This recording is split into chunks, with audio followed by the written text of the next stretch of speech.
Hi guys, welcome back to our YouTube channel. Today we are going to go shopping.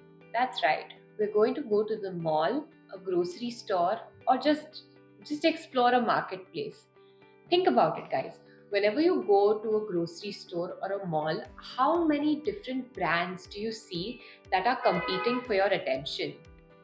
That's right. You might have not noticed this, but whenever you go shopping, you are flooded with a variety of brands, be it clothing brands, cafes, electronic appliances. You see them all around you. But what you don't realize is that these brands, or as we've learnt about them in a little more technical detail, trademarks actually shape and kind of decide the way you will purchase a product. Interesting, right? I bet nobody's ever thought about this.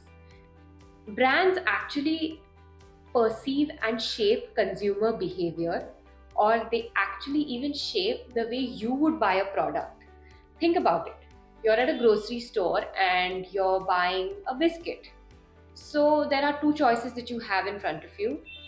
First one being all the branded biscuits we all know and love, like Oreo, Marie, Hide and Seek, Jim Jam, well known and loved biscuits. And the other one is a generic brand. It's not really branded, the packaging isn't pretty, there is no connection or emotional association that you feel with an unbranded and a generic pack of biscuits. Your mind will subconsciously choose the branded biscuit and you won't even realize that you're doing that.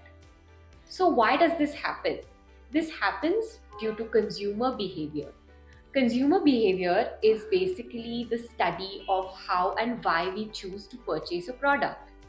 It could be because of the product placement, product packaging, and even other factors such as brands and the emotions associated with those brands that we do not even realize or subconsciously adopt when we go shopping. And coming back to the biscuits, you probably chose that pack of Marie biscuits because there is a certain sense of comfort that you feel. There's an emotion that is associated with that brand of biscuit versus an emotion which is not associated with an unbranded package of biscuits. So let's break it down. Trademarks are extremely vital tools when it comes to consumer behavior and influencing purchasing decisions. We can actually think about it in a few different ways. Let's put it as quality. Trademarks are actually shortcuts to quality. Think, because you don't really have to research the product, you don't have to go to the website, you just know, okay, this is Parle G, this is Marie, this is Hide and Seek, I've been eating it for so many years, it comes from a very reputable brand, it's quality, the manufacturing quality is great. You have emotion and trust that is automatically associated with a brand and a trademark that you know and are familiar with. Secondly, is also a sort of quality assurance. Your mind will immediately go to the one that's with a trademark and a branded product versus one which is, generic or which doesn't have a brand. Even when you're buying an an appliance, you're obviously going to go for the well-known ones like Samsung, Apple, different ones like Haier, LG. You are going to want your appliances to be the best ones versus a brand that you've never even heard of or you're not comfortable with. So this is known as consumer behavior, is associating quality and trust of the brand and imbibing that when making a purchasing decision. Why do we do this? Interestingly, many studies that have been carried out about marketing and consumer research have found out that customers who have actually purchased a product from a very long time build an association of familiarity and emotion also with the brand. That's right, emotion. I'm sure many of us have spent countless summers having Coca Cola, Fanta, Sprite.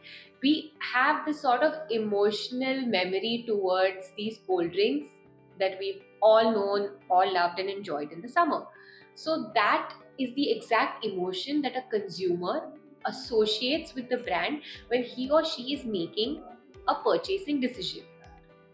Quality, familiarity, emotions, and trust are just some of the few things that we can talk about when it comes to consumer protection and trademarks.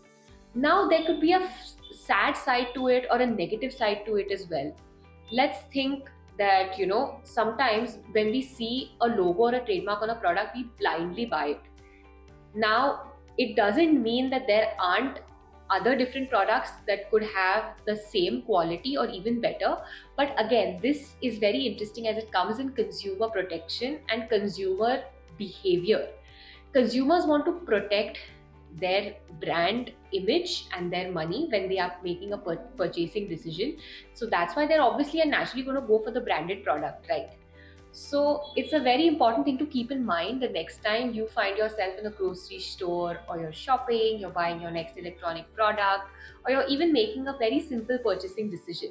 That logos, while they obviously mean brand quality, customer assurance, emotions, and familiarity, do not always guarantee superior quality.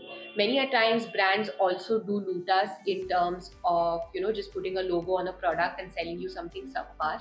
That's not how it usually works. So just be aware, make sure that you know why you're purchasing a product, associate your trademark properly, and stay aware of the quality as well as the different sorts of brands and other options that could potentially be available in the market that you're choosing to shop in.